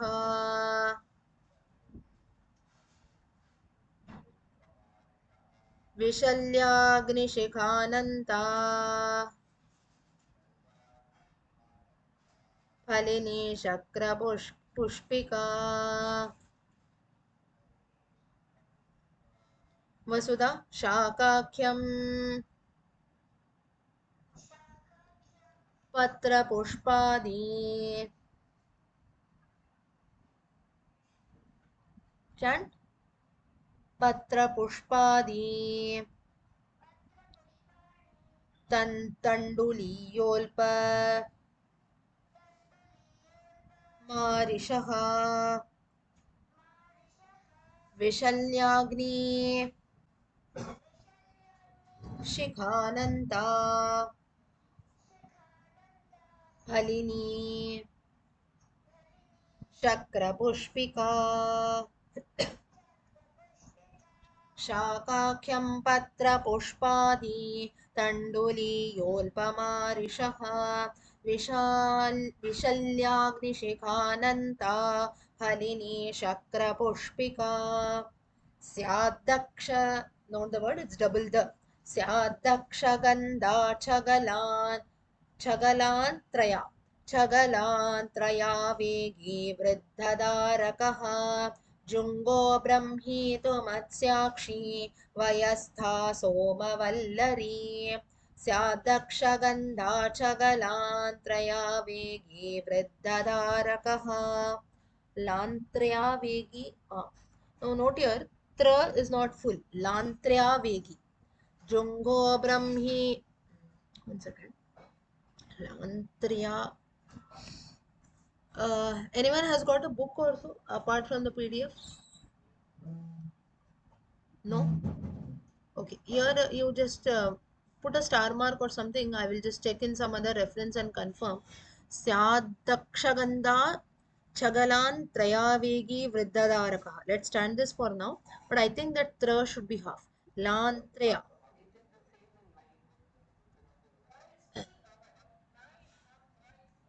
But the okay. So the meter is little getting disturbed. Okay, I will just check in some other context. For now, let us chant as it is. स्यात्तक्षगन्धा च गलान्त्रया वेगी वृद्धधारकः जुङ्गो ब्रह्मीतु मत्स्याक्षी वयस्था सोमवल्लरी श्रीराम स्यादक्ष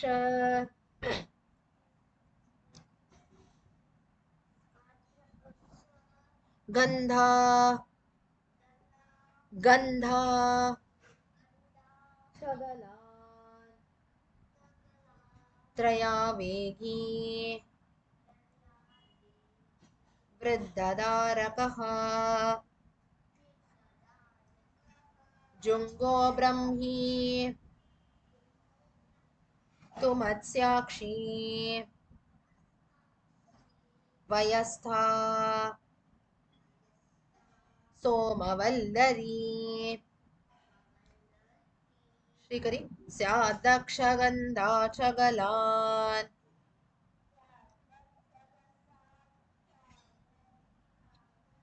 च गलान् त्रया वेगी वृद्धधारकः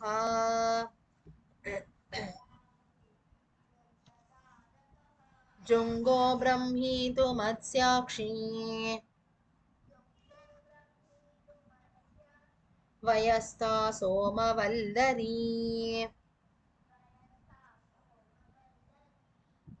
स्यादक्षगन्धा च गलान् त्रया वेगी वृद्धधारकः जुङ्गो ब्रह्मीतु मत्स्याक्षी वयस्ता सोमवल्लरी पटुपर्णी हैमवती स्वर्णक्षीरी हिमावती हयपुच्छी तु काम्बोजी माषपर्णी महासहा Kamboji in this reference is different. Apart from that, what is Kamboji?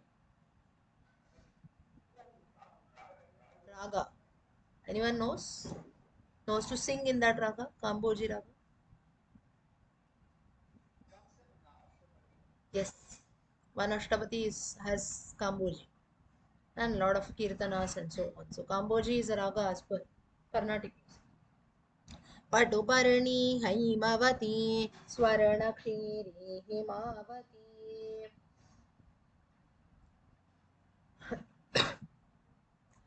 Hayapuchi to Kamboji Swaranakshi sorry Mashaparani Mahasaha Shambhavi Patuparni Haimavati Swaranakshiri Himavati Hayapuchi to Kamboji Mashaparani Mahasaha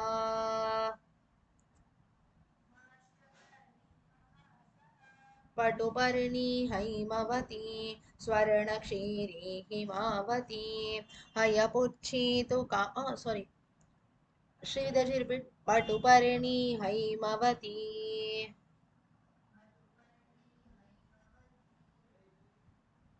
स्वर्णक्षीरी Himavati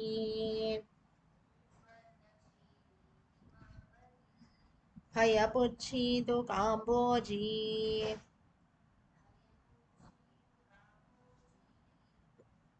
माशपर्णी यथा सह महासः पटुपर्णी हैमवती स्वर्णक्षीरी हिमावती अयपुच्छी तु काम्बोजी माशपर्णी महासहा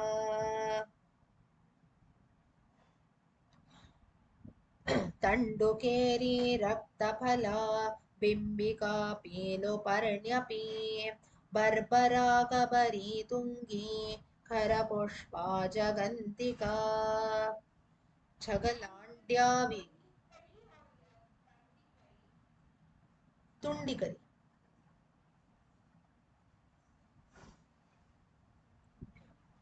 Someone has sent a photo. Who's this? Ramya ji.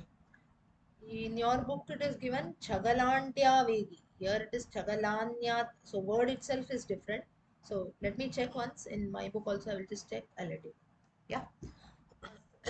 तण्टुण्डिकरी रक्तफला बिम्बिका पीलोपर्ण्यपी Barbara कबरी तुङ्गी खरपुष्पा जगन्दिका. Ravishankar ji. तुण्डिकेरी रक्तफला बिम्बिका पीलोपर्ण्यपी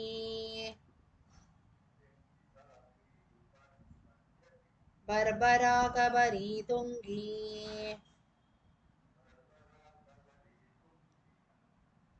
खरपुष्पा जगन्दिका.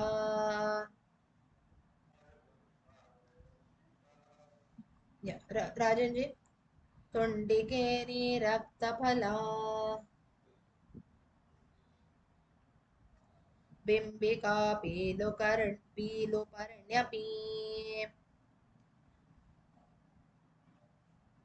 Barbara कबरी तुङ्गी खरपुष्पा जगन्दिका.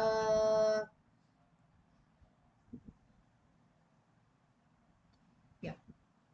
तुण्डिकेरी रक्तफला बिम्बिका पीलुपर्ण्यपी Barbara कबरी तुङ्गी खरपुष्पा जगन्दिका. एलापर्णीतु सुवहा रास्नायुक्तरसा चाङ्गेरी चुक्रिकादन्त शटापष्टाम्ललोणिका. एलापर्णीतु सुवहा रास्नायुक्तरसा. I just remember uh, on a lighter note here that you have rasna yukta rasachasa. So when I was in college about 2 years back, at that time in now in my final year also there was Sanskrit was one paper. So in that we had this again Amarkosha we had to learn. So in that when this line came, yukta rasachasa. So it seems that the rasna juice that we have, most of you have heard right of the rasna juice that comes in. Everyone knows rasna. Ah. So here, I don't know why, but my professor he used to just crack a joke saying that everything in the world has come from Sanskrit. Rasna yukta rasa chasa. Rasa meaning juice. So something which is associated with juice. Of course, it has got nothing to do with this. None of us like the joke then. Now also you might find it boring, but I just remembered that. So mainly the thing is like sometimes people now this he cracked on a lighter note, but then still sometimes people go to the extent, especially those who they like Sanskrit a lot also. Even the word, for example, for a daughter, word is dauhitraha. Somewhere some random person will say no dauhitraha. From dauhitraha the English word daughter is. Dauhitraha is daughter in Sanskrit and daughter in English. English is a completely different language which belongs to a different family. Sanskrit is a different family, so we cannot find any connection. But you will have all this like WhatsApp messages that come in. So like this also there can be. Maybe people tell it on a lighter note also, but sometimes, especially people who don't know, like, you forget about this part that is there. Especially this Dauhitraha and that daughter that is there. It was I think circulating on WhatsApp also few years back. You might find it even now as a forward. So little sometimes people find this as very wow, this is so amazing. From Dauhitra Sanskrit word daughter has come. So has Sanskrit influenced English or something like that?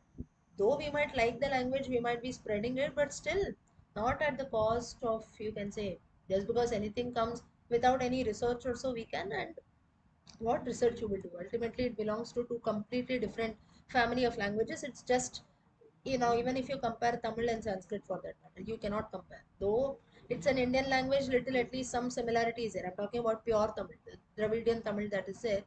The literature, everything is quite different, right? And that's the reason even till date we have a debate, is Tamil ancient or Sanskrit ancient, and so on. Let's keep the debate on one side, but then comparing languages, that is it. Maybe Indian languages, you can say Bharatiya Bhashanam Janani Sanskrita Bhasha, till there it is fine, but we cannot combine foreign languages at all, that too English.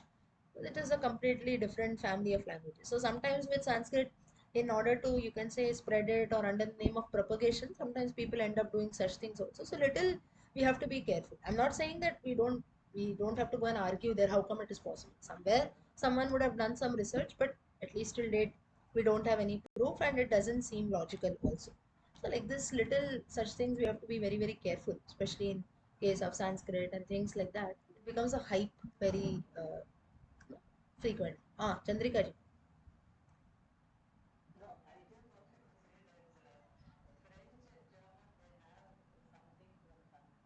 That is nothing. It is just their grammar pattern that is.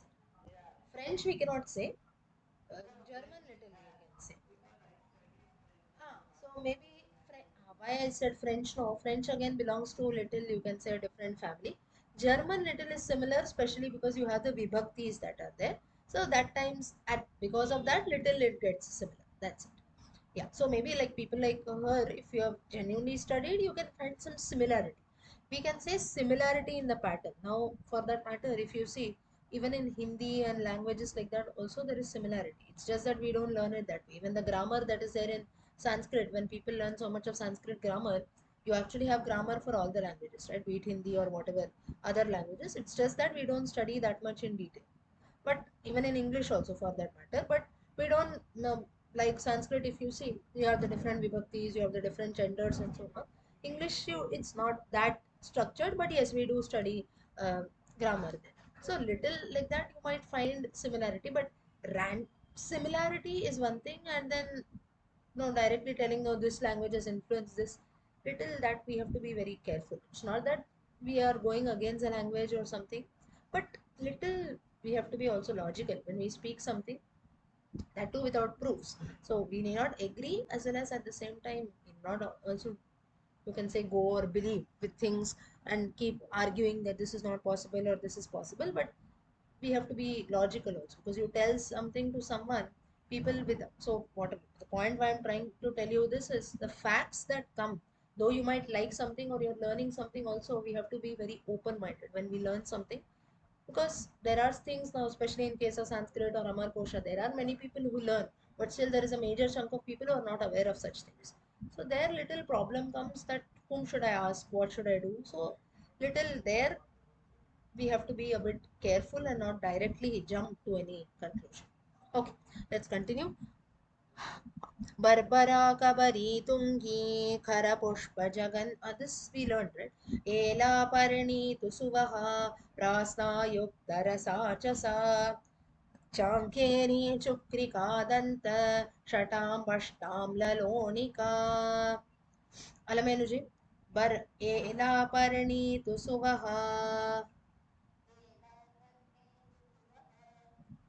रास्नायुक्तरसा च सा चाङ्गेरी चुक्रिकादन्त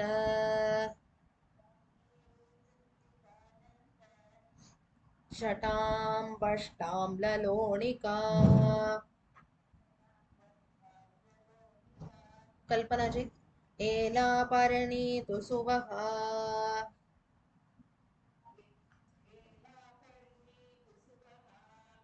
रास्नायुक्तरसा च सा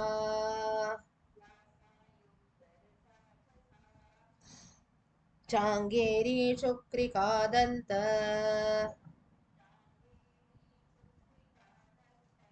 शटाम्बष्टां ललोणिका.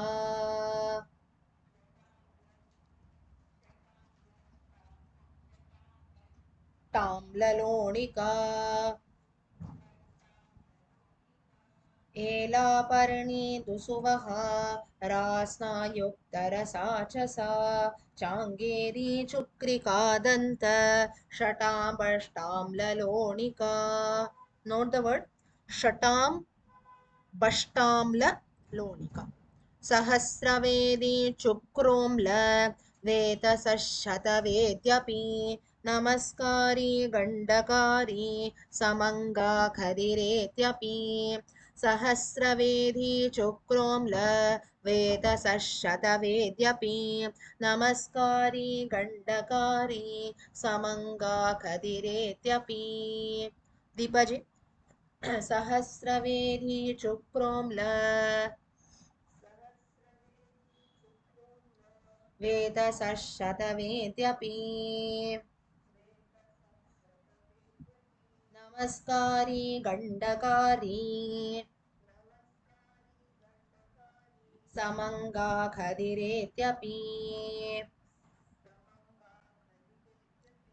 श्यामलाजी सहस्रवेदी चुक्रोम्ल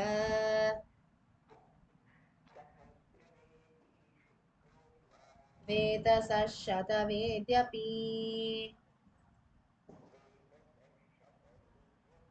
नमस्कारी गण्डकारी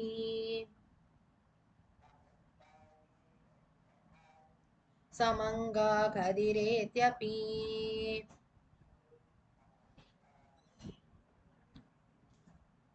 सहस्रवेदी चुक्रोम्ल वेतसशतवेद्यपि नमस्कारी गण्डकारी समङ्गाखदिरेत्यपि जीवन्ति जीवनी जीवा जीवनीया मधुस्रवा These are all tongue twisters in Sanskrit. ऊर्चशीर्षा मधुरकः शृङ्गरस्वाङ्गजीवकाः जीवन्ति sorry जीवन्ति जीवनी जीवा जीवनीया मधुस्रवा ऊचशीर्षो मधुरकः शृङ्गरस्वाङ्गजीवकाः सुन्दरेश जी जीवन्ति जीवनी जीवा जीवनीया मधुस्रवा ऊर्चशीर्षा मधुरकः शृङ्गरस्वाङ्गजीवकाः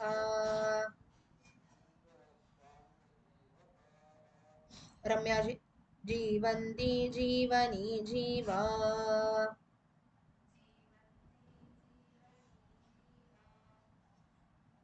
जीवनीया मधुस्रवा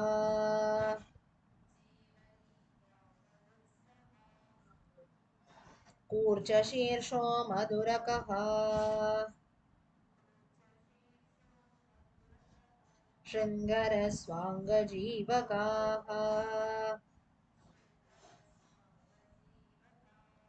जीवन्ति जीवनी जीवा जीवनीया मधुस्रवा कूर्चशीर्षा मधुरकः शृङ्गरस्वाङ्गजीवकाः किराततिक्तो भूनिम्बो भूनिम्बः भूनिम्बः अनार्य but we'll chant together किराततिक्तो भूनिम्बो नार्यतिक्तोत सप्तला Vimla सातला भूरि फेना चर्मकषेत्यपि किराततिक्तो भूनिम्बो नार्यतिक्तोत सप्तला विमला सातला भूरि फेना चर्मकषेत्यपि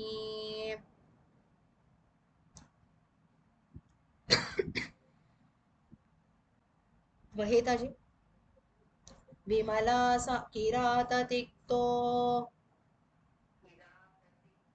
भूनिम्बो नार्य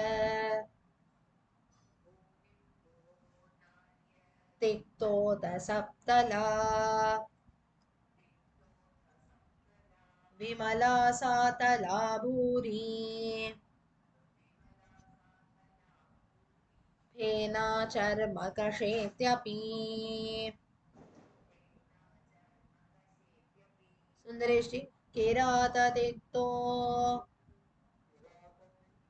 भूनिम्बो नार्य तिक्तोतसप्तला विमला सातला भूरि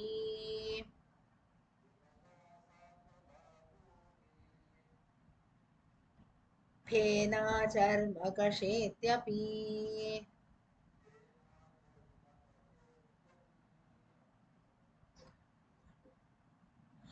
किराततिक्तो भूनिम्बो नार्यतिक्तोतसप्तला विमला सातला भूरि फेनाचर्मकषेत्यपि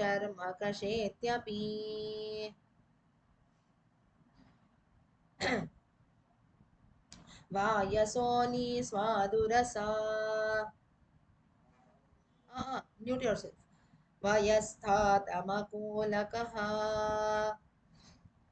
निकुम्बोदन्तिका प्रत्यक्ष्रेण्यो नोट द वर्ड श्रेण्योदुम्बरपर्ण्यपि वायसोनी स्वादुरसा वयस्थातमकूलकः निकुम्बोदन्तिका प्रत्यक्ष्रेण्योदुम्बरपर्ण्यपि अनुराधा जी वायसोनी स्वादुरसा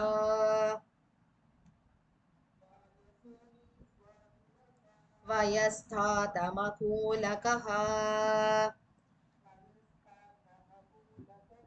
निकुम्बोदन्तिका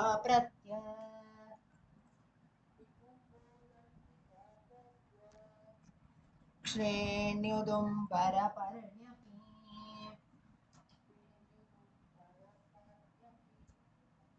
yeah. सुदासी वायसोनी स्वादुरसा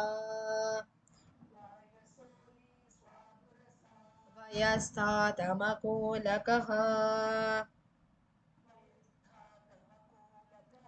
निकुम्बोदन्तिका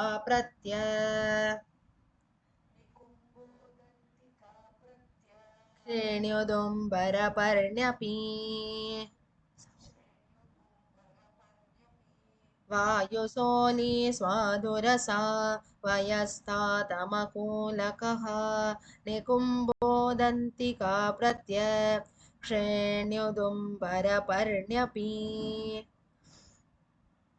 अजमोदातु ग्रगन् अजमो अजमोदातुग्रगन्धा ब्रह्मदर्भायवानिका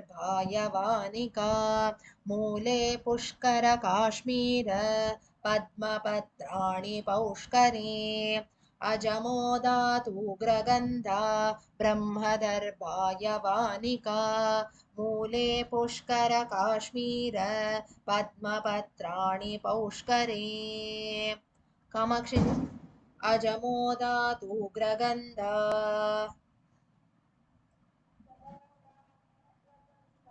ब्रह्मदर्भायवानिका मूले पुष्करकाश्मीर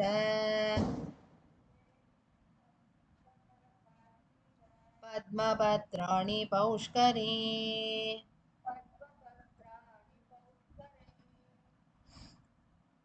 yeah. Anyone left out? Ashalata ji. अजमोदातुग्रगन्धा ब्रह्मदर्भायवानिका मूले पुष्करकाश्मीर पद्मपत्राणि पौष्करे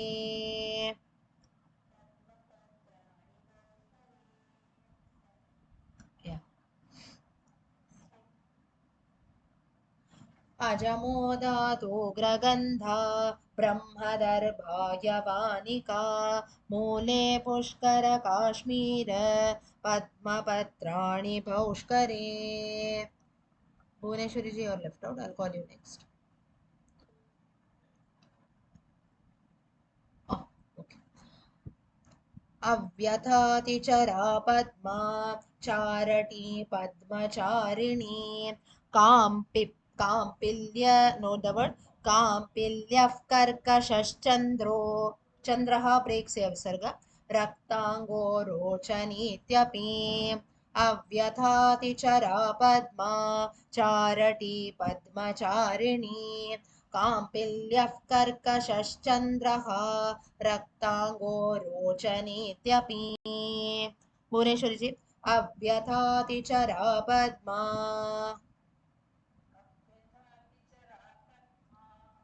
चारटी पद्मचारिणी काम्पिल्यः कर्कशश्चन्द्रः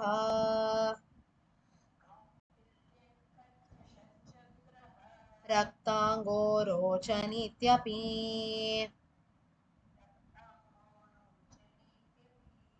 मोहनजी अव्यथातिचरा पद्मा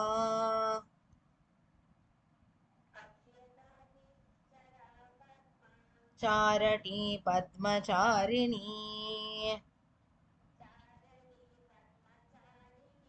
काम्पिल्यः कर्कशश्चन्द्रः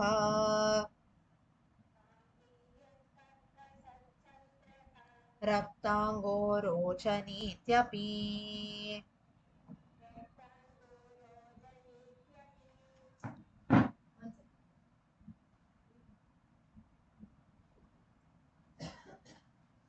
अव्यथातिचराचन् पद्मा चारटी पद्मचारिणी काम्पिल्यः कर्कशश्चन्द्रः रक्ताङ्गो रोचनीत्यपि प्रपुन्नाडस्त्वेडगजो त्वेडगजः breaks a visarga.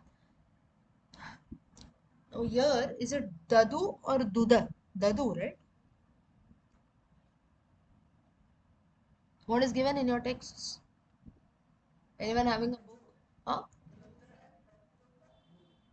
Dadru, right? Yeah. Dadrugnashchakamardakaha. In the PDF little it's a confusion, so make a note. Dadugra. Padmata uranakhyascha palandustu sukandakaha. Palanduhu artham? Onion. Uttamam. So names of vegetables. Ah? Palanduhu onion. Onion. Palanduhu. So that's the reason in some texts, especially if you see some religious texts or so, like maybe people who follow, they don't eat onions, garlics or so, in that it will be mentioned, Palanduhu Nishiddham. Nishiddham meaning we don't eat or it is prohibited from eating and so on. So in some texts you can find this reference, Palanduhu is onion. प्रपुन्नाडस्त्वेडगजः दधृघ्नश्च दधुन्नश्च कमर्दकः पद्माट उरणाख्यश्च पलाण्डुस्तु सुकन्दकः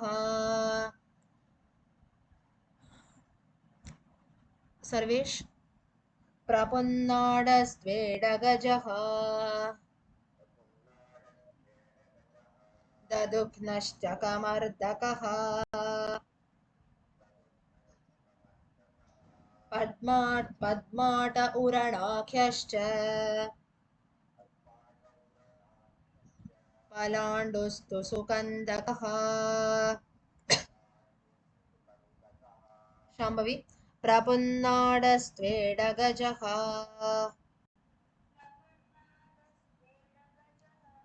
दधृघ्नश्च कमर्दकः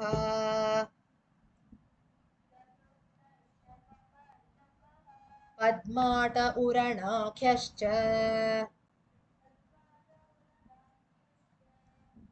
पलाण्डुस्तु सुकन्दकः